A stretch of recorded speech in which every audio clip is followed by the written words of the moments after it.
नमस्कार मित्रांनो, कसे आहात? आशा करतो की तुम्ही मजेत असाल. मी नरेश जाधव, तुम्ही पाहतात नरेश जाधव ब्लॉग्स. तर आज मी बऱ्याच महिन्यानंतर हा ब्लॉग्स घेऊन आलेलो आहे खास तुमच्यासाठी. तर आज मी तुम्हाला दाखवणार आहे की माझ्या परसावामध्ये जे काय माझ्या घराची पाठीमागची बाजू आहे तिथे थोडासा परसाव केलेला आहे, परसबाग केलेली आहे. त्या परसबागेमध्ये मी काय काय लावलेले आहे ते मी आज तुम्हाला दाखवणार आहे. आणि पावसाळा चालू झालेला आहे त्याच्यामुळे हे परसबागेमध्ये जे काय आपण फळभाज्या किंवा काय अजून काकडे असू दे किंवा भोपळा असू दे, दुधी भोपळा असू दे, पडवळ असू दे, तुरी चवळे असू दे, हे आपण लावलेच पाहिजे. त्याच्यातून आपल्याला घरीच खाण्यासाठी आपण भाजी वगैरे काढू शकतो. तर आज मी तेच तुम्हाला दाखवणार आहे. बाजूला रस्ता आहे आणि रस्त्याच्या बाजूला इकडे माझी परसबाग आहे आणि हा माझा घर आहे,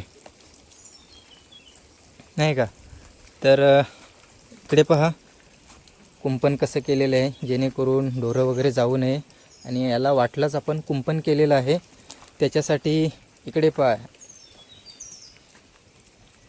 हे काटे आहेत करवंदीचे आणि करवंदीची जी जाळी असते त्याला तोडून अशा पद्धतीने आपण काटे आणतो आणि मग त्याची पूर्ण कुंपण घालतो. का तर ढोरं वगैरे आतमध्ये जाऊ नये आणि आपण जे लावलेलं आहे त्याचे नुकसान होऊ नये. तर आता मी याच्यातून आतमध्ये चाललो. समोरच बघा तुम्हाला एक छान असा पेरू दिसेल. हाच तो पेरू ज्याला मोठे मोठे पेरू होतात.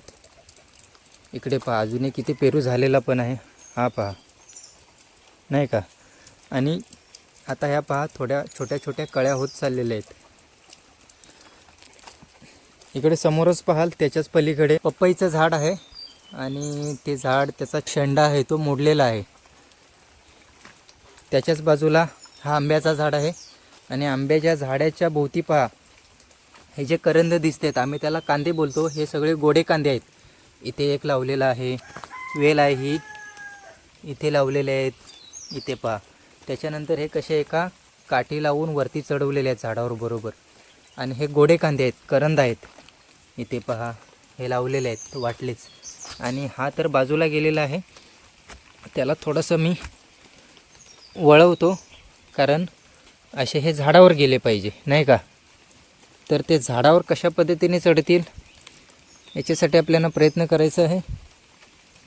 याला या बाजूला सोडतो आणि यालासुद्धा या बाजूला सोडतो, म्हणजे तो काय होईल बरोबर या काठीवरून त्या झाडावर चढेल, नाही का. इकडे पहा इकडे सुद्धा एक पेरू आहे, परंतु हा छोटा पेरू, त्याला छोटे पेरू होतात. इकडे काजूचं झाड आहे आणि या केळी आहेत. ह्या ज्या केळी आहेत आतापर्यंत त्यांना बारीक बारीक केळं झाली होती आणि ती केळं आता संपलेली आहेत. आणि त्याच्यानंतर आता त्यांची हालत अशी आहे कारण वाडीवर पाणी नसल्या कारणाने पाणी त्यांना भेटलं नाही मे महिन्यामध्ये, उन्हाळ्यामध्ये. आणि इथे पहा ह्या भेंडी लावलेल्या आहेत, परंतु त्या भरपूर पाणी असल्या कारणाने आता मरून गेलेले आहेत. इथे वांगीचं झाड आहे, समोरच तुम्ही पाहू शकता. इकडे आपण भोपळे लावलेले आहेत, ह्या भोपळे आहेत.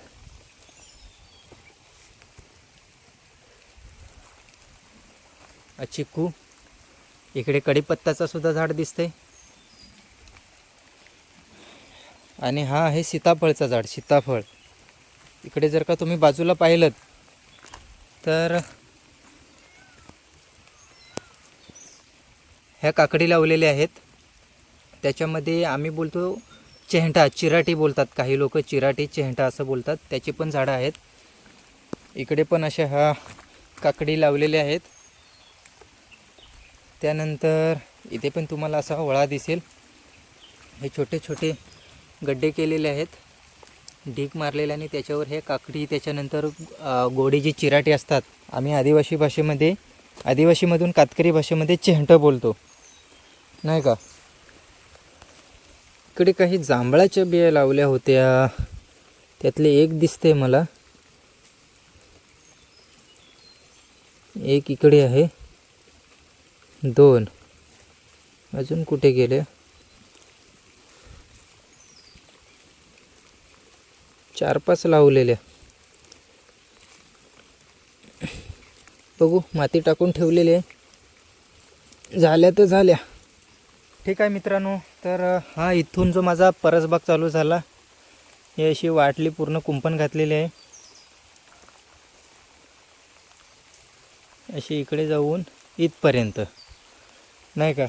तर कसा वाटला आजचा व्हिडिओ आम्हाला कमेंट करून नक्की कळवा. आणि तुम्हीसुद्धा परसबागेमध्ये कोणकोणते फळभाज्या लावलेले आहेत हे सुद्धा आम्हाला कमेंट करून नक्की कळवा. आणि जर का तुम्ही चॅनलवर नवीन असाल तर चॅनलला सबस्क्राईब करा, व्हिडिओला लाईक करा आणि व्हिडिओ शेअर करा.